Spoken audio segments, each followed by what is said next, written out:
有没有那么一个深夜，你看着自己10月怀胎，掏心掏肺带大的孩子，心里却突然闪过一个无奈的念头：我上辈子到底是造了什么孽，这辈子要这样被他折磨？为什么有些孩子像天使一样来报恩，不用你操半点心，而有些孩子却像是要把你一生的积蓄、精力和灵魂都榨干？我们这代人走过了以前那段物质比较匮乏的苦日子，总觉得只要肯拼、肯吃苦、肯砸资源，把孩子送进最挤的补习班，熬最纯的低基金，他们就一定能翻身，能拿下一张世俗眼里的满分成绩单。很多人以为生孩子是为了传宗接代，是为了老有所依，觉得这就是人生到了一定阶段本该走的一条路。如果你走到早上的传统菜市场，听听那些正在挑菜买肉的婆婆妈妈们聊天，或者在逢年过节的大家族围炉桌上，看看亲戚们彼此的寒暄，你会发现，孩子考上哪间顶尖大学，在哪家知名大企业高就，买了市区哪里的房子，生了几个孙子，几乎成了我们下半辈子唯一的面子。我们不知不觉中把自己的尊严，甚至这一生到底活得成不成功的价值感，全都绑在了这个叫做孩子的生命上。可是，当你越是用力握紧，孩子却逃得越快。你倾尽所有的爱，换来的往往是叛逆、疏离，甚至是指着鼻子大骂的恨意。那种明明没做错什么，却满盘皆输的委屈与无力感，真的只有当过父母的人才懂。今天我们将跳出世俗的评判，用佛法降维打击的智慧，彻底解开亲子关系里的死结。看完今天的内容，你不仅会明白这辈子你们相遇的底层逻辑，还会收获6个佛教修行心法与3个日常微行动。它将帮你彻底放下那份让人窒息的控制欲，找到治愈为人父母所有焦虑与痛苦的终极解药。在揭开这层底层的业力逻辑之前，这个故事我们要先从一个女人的眼泪开始说起。她叫林秋月，今年62岁，是一位刚刚退休的校长。秋月校长大半辈子都在奉献教育，他的办公室里、家里的客厅墙上挂满了各种奖状，什么优良教师、师铎奖、特殊贡献奖。他的人生在外人眼里就是一本完美的教科书。街坊邻居看到他，总是客客气气地喊一声校长好，眼里满是羡慕。他有3个孩子，从小到大，他对孩子的教育可以说是倾尽所有。回想那些年，他白天要在学校管几百个学生，晚上下了班还要赶回家煮饭，然后开着车把孩子一个一个送到市区最挤的那条补习街。深夜11点，他就和其他焦急的家长一样，站在补习班楼下，手里拿着保温杯，里面装着熬了一整天的低基金，等着接孩子下课。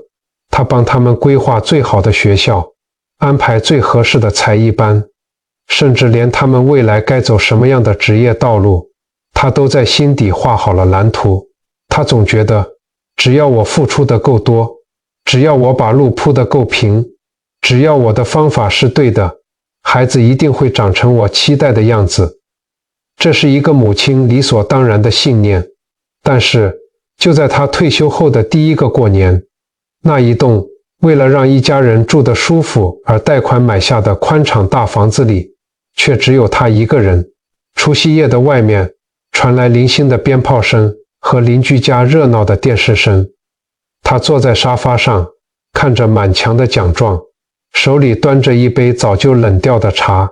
眼泪就这样不受控制地掉下来。他教了一辈子的书，带过几千个学生，却在晚年的时候发现自己根本不了解自己的3个孩子。他精心栽培的这3个骨肉，各自走向了让他完全无法理解，甚至让他心碎的命运。他不明白，自己这一生明明没有做坏事，明明克勤克俭，明明把所有的爱与心血都倒进了这个家，为什么最后换来的却是无尽的失落与孤独？很多父母都和秋月校长一样，常常在夜深人静的时候，摸着隐隐作痛的肩膀，问老天爷，我到底做错了什么？是我上辈子造了什么孽吗？其实你什么都没有做错，你只是不明白这场相遇的底层逻辑。在华严经里有一个非常震撼的概念，叫做业网交织。佛家告诉我们，这个世界就像是一张巨大无比的网，我们每一个人都是网上的一个结。我们之所以会在这个网上相遇，会坐在同一张餐桌上吃饭，会成为一家人，绝对不是随机的，不是因为运气，而是因为我们过去生生世世的行为、言语，甚至只是一个微小的念头，拉扯出了千丝万缕的线，把我们紧紧绑在了一起。父母与子女的缘分，本质上逃不出4种关系：报恩、报怨、讨债、还债。有的孩子过去世受了你的恩惠，这辈子是来报恩的。他天生乖巧、孝顺，知道要拿孝亲费回家，让你觉得无比贴心。有的孩子过去世跟你有仇怨，这辈子是来抱怨的。他会用各种叛逆、忤逆的方式，甚至用最伤人的话语来刺痛你的心。有的孩子是来讨债的，他可能从小体弱多病，让你3天2头跑医院，或者长大后不断惹事，把你积攒了一辈子的退休金和心力一点一滴地消耗殆尽。还有的孩子是来还债的，他长大后会努力赚钱供养你，但在情感上可能跟你非常疏离。逢年过节回来吃顿饭，就像完成任务一样，没有太多的温度。这才是为人父母最真实也最残酷的底色。我们常常有一种深层的执念，觉得孩子是我怀胎10月生下来的，是我一口饭一口汤喂大的，他是我的生命的延续，是我未完成梦想的载体。但佛法用一种降维打击的智慧告诉我们，错了，孩子从来就不是你的附属品，也不是你人生的延伸，他们是一个个独立的灵魂，带着他们自己生生世世的因果，带着他们自己业力的考卷来到了这个世界上，而你只是他们这一世的考场，他们也是你这一生的考题。地藏经里有一段话说得极其透彻，父子至亲，其路个别，纵然相逢，无肯代受。这句话的意思是，就算我们是这个世界上最亲密、血浓于水的父母与子女，当面对生死，面对业力流转的时候，我们依然是走在各自不同的道路上。即使我们有缘相聚，每个人该受的苦，该还的债，该经历的挫折，谁也没有办法替谁承担。你看着他跌倒流血，你心里再痛，你也没有办法替他痛。你看着他走错路被骗，你再着急，你也没办法替他觉醒。这就是我说的，生孩子是一场最残酷，但也最美的骗局。它的美妙之处就在于，老天爷用一种叫做血脉相连的温情，用那种你在产房里听到他第一声哭啼，看到他第一眼，心就会瞬间融化的本能，把你紧紧拴住，让你心甘情愿地在全然的付出与牺牲中去经历一段注定要渐行渐远的旅程。佛家讲这些，从来不是为了让我们悲观，不是让我们觉得既然都是业力，那我就什么都不管了，放任自流。恰恰相反，佛家是在提醒我们，正因为我们终将分别，每一天的相处才显得弥足珍贵。正因为这是一场宿世的因缘，所以每一次的冲突，每一次气得摔门的泪水，每一次深夜里的拉扯，背后都有它更深的度化用意。秋月校长的大女儿从小就是他最大的骄傲，也是他最满意的一张作品。这个女儿是标准的学霸，乖巧、听话、科科满分，亲戚朋友看到她，没有一个不夸奖的。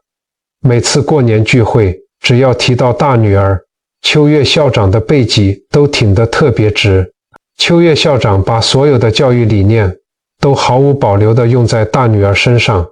而女儿也非常争气，一路考上了最顶尖的大学医学系，顺利拿到了医师执照。那一天，秋月校长穿着最体面的套装，参加女儿医学院的加冠典礼。看着女儿穿上白袍的那一刻，他觉得自己这辈子所有的辛苦都值了。在秋月校长的心里，大女儿就像是一件他亲手雕琢、完美无瑕的艺术品。他甚至连女儿未来要在哪间大医院高就，要选哪一个最有前途的科别，要嫁给什么样的门当户对的医生世家，都已经在心里安排得明明白白。但是就在大女儿完成住院医师训练，眼看着就要熬出头的那一年，他做了一个跌破所有人眼镜的决定。他没有留在条件优渥、有冷气吹的医学中心，也没有听从母亲的安排去相亲。他坚决地报名了无国界医生的志工计划，一个人背着简单的行囊，飞到了战乱频仍、连干净水源都没有的非洲。更让秋月校长崩溃的是，大女儿去了非洲之后，几乎切断了与家里的日常联系，没有每天的嘘寒问暖，没有群组里的早安图报平安，只有偶尔1个月传来一封简短的电子邮件，说自己还活着，说那边的医疗物资有多缺乏，每天都在跟死神抢人。秋月校长觉得天塌了，他无法理解，更无法接受。多少个失眠的夜晚，他在电话里哭着对女儿大吼：我花了一辈子的心血栽培你，给你最好的环境，你不愁吃不愁穿，你就这样报答我？你这是在拿自己的命开玩笑，万一你在那边感染了什么病，你要我怎么活？你这是在背叛我。背叛，这是秋月校长给大女儿贴上的标签。他觉得自己被深深地辜负了，他觉得女儿把他一生的心血全都扔进了水沟里。但佛法给出的答案却完全不是这样。佛家讲人生有8苦，其中有一种苦叫做求不得苦。你越想抓住的东西，往往溜走得越快。这就来到了生孩子的第一重深层意义，佛家称之为破除我执。什么是我执？说白了，就是那个认为我是对的，我的安排是最好的，你是我生的，所以你必须按照我的方式活，否则就是大逆不道的那个坚不可摧的自我中心。我们常常以为我们很爱孩子，但很多时候你在夜深人静的时候仔细往心里挖，你会发现你爱的其实是那个能听你话，能满足你期待，能让你在亲戚朋友面前有面子的人物。你爱的是你自己投射在孩子身上的那个完美的自我。只要孩子一偏离这个轨道，你的爱就变成了愤怒与恐惧，这就是最深层的我执。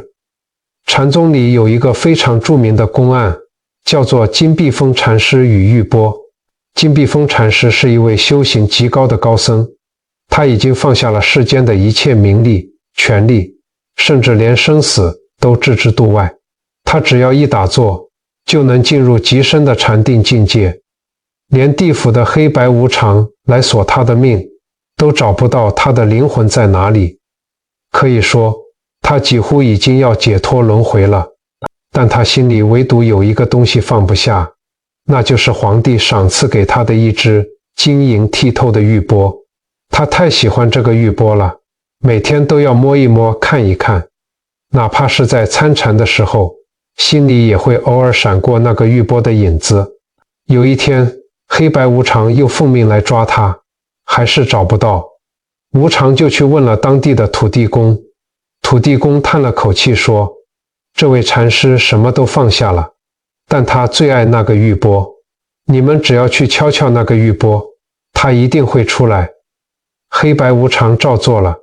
他们悄悄潜入禅房，轻轻敲响了那个玉钵。正在深定中的金碧峰禅师一听到玉钵发出清脆的声音，心里一惊，哎呀，谁在碰我的宝贝？他这一动念，灵魂就回到了身体里，瞬间就被黑白无常套上了铁链。禅师在被锁住的那一刻恍然大悟，他看着那个精美的玉钵，突然明白，原来这个看似美好的东西就是他生命中最大的破绽，是他无法解脱的罪魁祸首。他大喝一声，用力把那个玉钵摔得粉碎，然后再次进入禅定。这一次黑白无常再也找不到他了。各位，秋月校长的大女儿就是他生命里的那个玉钵。孩子太优秀，太完美，大女儿用最决绝，看似最无情的方式离开，甚至切断联系。其实在更高维度的灵魂层面，这不是背叛，而是一场慈悲的破局。孩子是在用他自己的人生狠狠地砸碎母亲那个叫做控制欲与虚荣心的玉钵。每一次秋月校长因为女儿不回讯息而痛苦流泪，每一次他因为女儿偏离了他设定的轨道而愤怒地吃不下饭，其实都是他的我执在被刀子割着，在被烈火烧着。如果这个壳不被敲碎，他永远只能做一个被面子绑架的母亲。这就是生孩子的第二重意义，慈悲圆满的练习。佛家讲慈悲，最高境界叫做无缘大慈，同体大悲，意思是不带任何条件，没有任何预设前提的爱与包容。你考100分，我爱你；你当医生赚大钱，我爱你；你留在我身边孝顺我，听我的话，我爱你。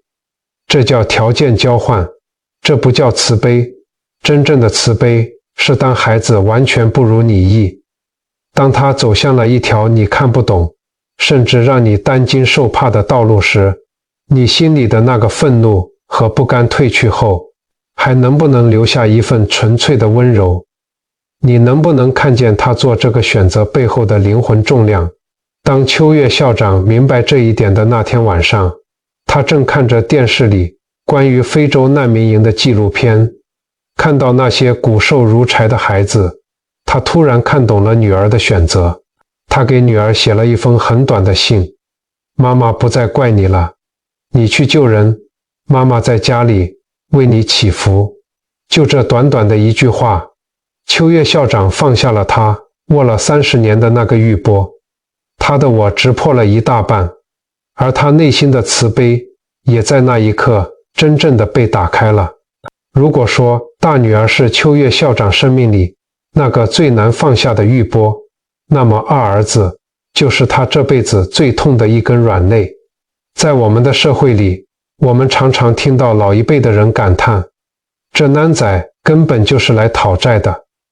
秋月校长的二儿子在外人眼里就是一个不折不扣的讨债鬼。佛家8苦里有一种苦叫做怨憎会苦，意思是你越讨厌的，越不想面对的人和事，偏偏越是会跟你绑在一起，躲都躲不掉。二儿子从小就不爱读书，性格叛逆，学校老师3天2头打电话来告状。长大后，工作换了一个又一个，吃不了苦又总想着发大财。后来说要创业，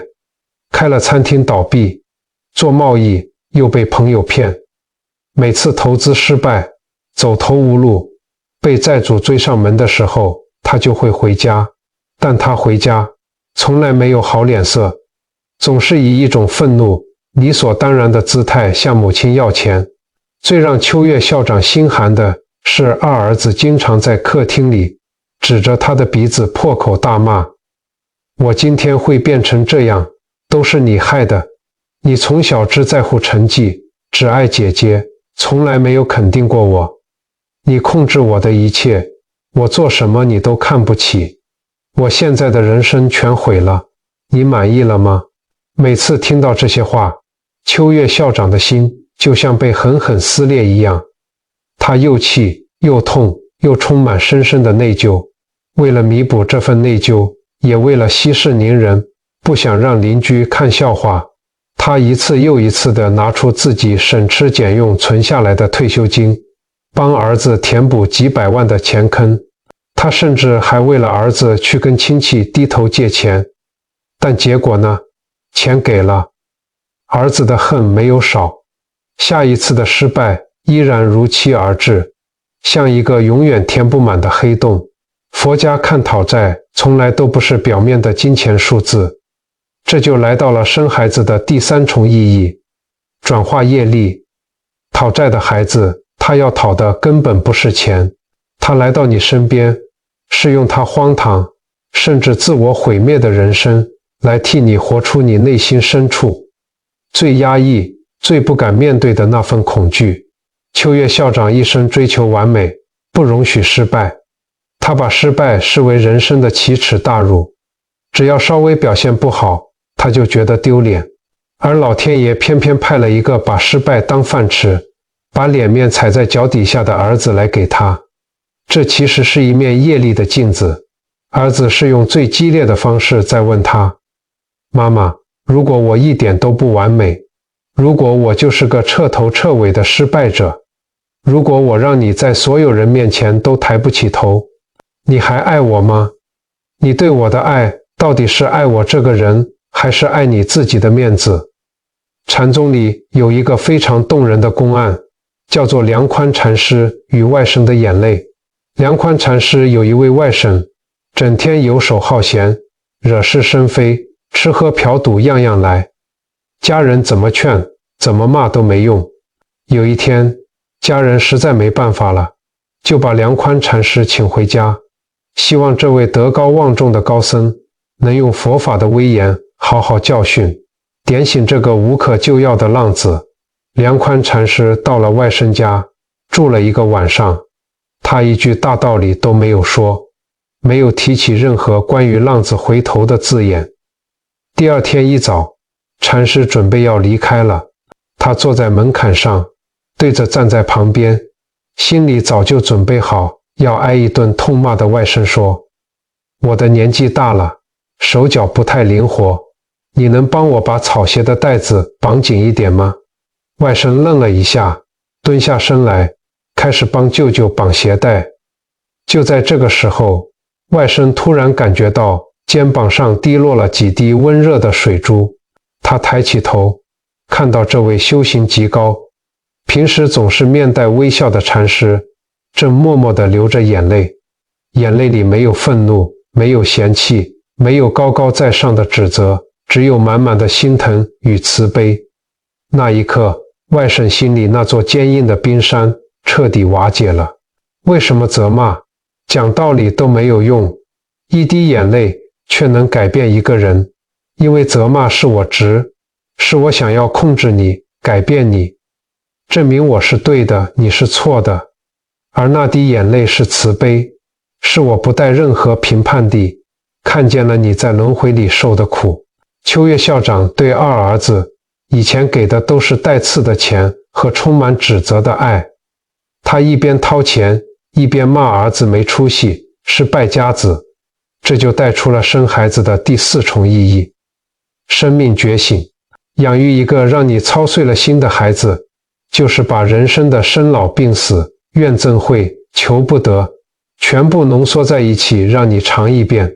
后来秋月校长在听闻了佛法后，彻底改变了做法。当二儿子再次因为躲债跑回家，气急败坏地要钱时，他平静地看着儿子，语气里没有愤怒，也没有恐惧。他说：儿子，妈妈的钱已经被你败光了，我不能再给你1毛钱去填那个无底洞，但是厨房的炉子上有一锅你从小最爱喝的萝卜排骨汤，我炖了1个下午，你要不要先喝1碗再走？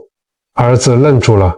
他本来准备好要像刺猬一样大吵一架的，但看着母亲满头的白发，不再锐利的眼神，还有厨房飘出来的那股熟悉的香味。突然间，他蹲在客厅的地板上嚎啕大哭。秋月校长没有替他还债，他划清了智慧的界限，但同时他给出了真实的柔软。那段纠缠了几十年的恶缘，终于在秋月校长收起控制，放下恐惧的那一刻，开始转化了。儿子后来去做了送货员，虽然薪水微薄，每个月还要扣钱还债，但他再也没有开口跟母亲要过1毛钱。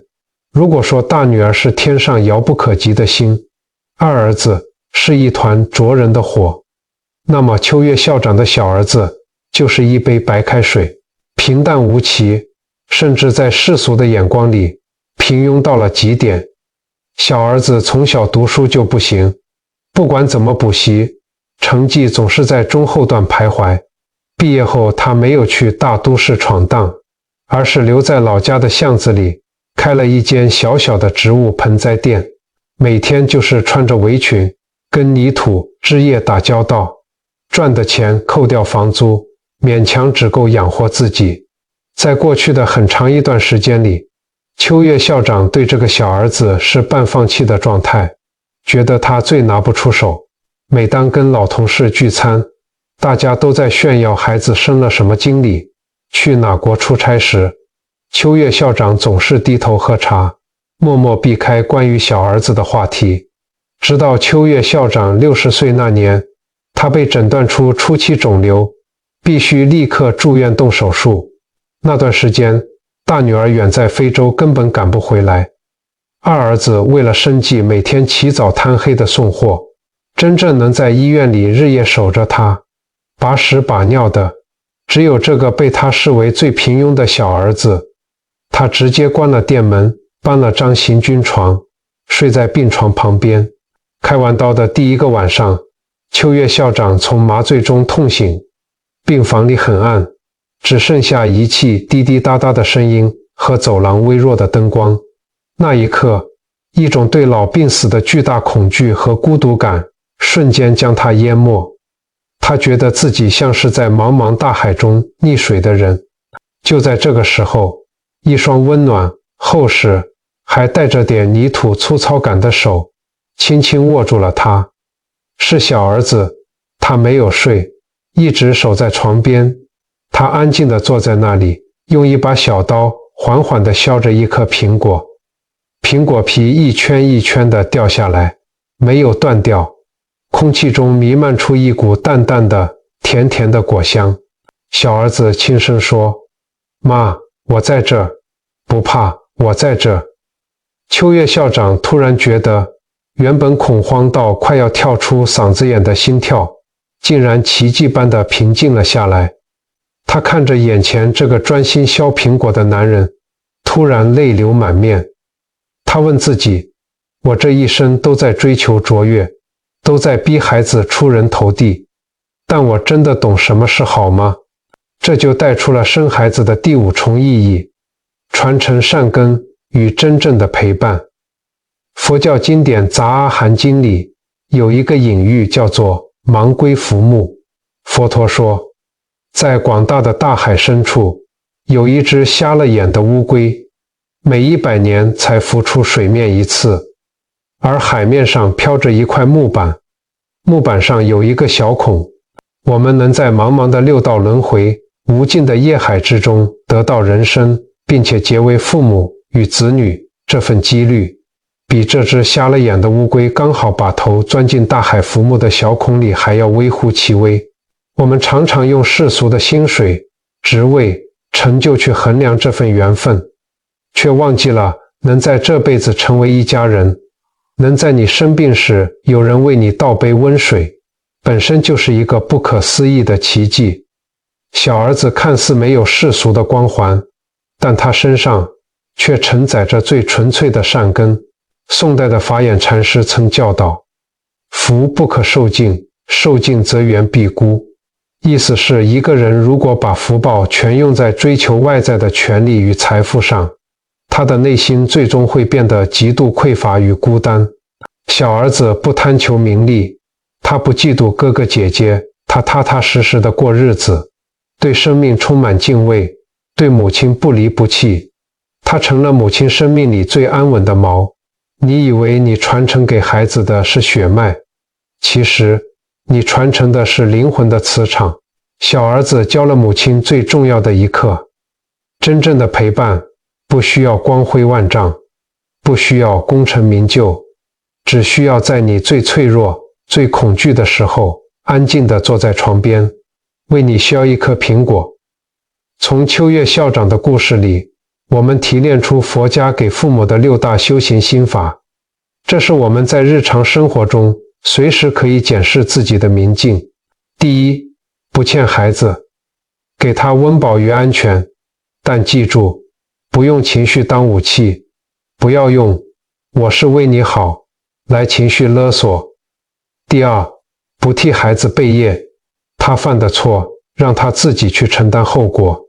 不要剥夺了他从挫折中觉醒的机会。第三，以身作则积福，你怎么对待长辈，怎么对待邻居，孩子都看在眼里。你是他这辈子最早认识的佛像，你的身教就是他的护身符。第四，不当私有物，你只是他这一世的临时监护人，不要把自己的遗憾与未完成的梦想强压在他身上。第五，教导福、德、善，成绩会过时，财富可能被骗走，但心存感恩，不违背良心的善良，会化作无形的磁场，保护他一生平安。第六，学会放手，这是父母最终的毕业考。从他剪断脐带的那一刻起，你们就在走向分别。不执着，越放手，彼此的灵魂越自在。这6大心法该怎么在每一天的柴米油盐里练习呢？我有3个微行动清单，今天看完影片你就能开始做。第一是睡前3分钟的抽离观心法，想象自己是客栈的老板，而孩子是借宿的旅客。你对他很好，给他准备干净的床铺，但你知道他天一亮就会收拾行李，走他自己的路。慢慢练习这种抽离感，你的掌控欲就会降低。第二是开口前的停顿3秒慈悲语。当你看到孩子房间乱七八糟，忍不住要破口大骂时，在心里默念1、2、3，把指责的话硬生生吞下去，替换成我陪着你一起整理。这停顿的3秒钟，就是截断你们恶业循环的关键。第三是因果课题分离。当孩子遇到工作不顺或感情挫折，给予支持，但绝对不代替他受苦。这就像他在做伏地挺身，你可以帮他擦汗喊加油，但绝对不能趴下去替他做，否则他面对人生风雨的肌肉永远长不出来。那位对着满墙奖状流泪的秋月校长，在经历了这3张业力考卷后，最后把那些象征着半辈子骄傲的奖状全都收进了纸箱。他请人在空出来的墙上挂上了放下2个字。他终于明白，在孩子们的生命剧本里，他从来就不是主角，他只是一个配角，一段缘分。当你真的明白了这件事，你才能真正看见，在这段关系里，你其实什么都没有失去，因为你从来就没有真正拥有过谁。生孩子这件事是2个独立的灵魂，带着各自的因果，决定在这一世彼此靠近，相互磨砺。这不是悲剧，而是恩典。你不欠他一个完美的人生，他也不欠你一个完美的交代。如果你能做到这样，这份爱就已经圆满了。各位在镜头前的朋友，无论你的孩子现在是让你骄傲的逢人就夸，还是让你操碎了心，夜夜难眠，请你在心里对他说一声，谢谢你来到我的生命里，我们互相陪伴走这一段路，未来的日子我们各自珍重。这是一场注定要渐行渐远的修行。放手是我们能给孩子最深沉的爱，也是对我们自己最慈悲的放生。如果你看懂了这场生命的修行，如果你准备好去体味这份分离的真谛，请你在留言区写下，愿所有父母子女各得自在圆满。让我们用这句充满祝福的话语，在留言区汇聚成一股强大的正向磁场，把这份善念回向给你自己，回向给你的家庭，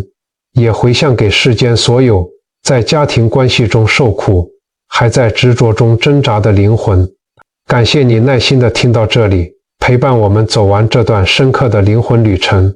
如果你觉得这段分享对你的内心有一点点触动，或是觉得能帮到身边正在为亲子关系烦恼的朋友，欢迎点个赞，并订阅我们的频道。你的每一次分享与关注，都是对这份智慧最好的布施，也是一种无形的法布施，能让更多有缘人看见这些能抚平焦虑的文字。我们在修行的路上不孤单，彼此陪伴。阿弥陀佛。我们下一支影片再结善缘。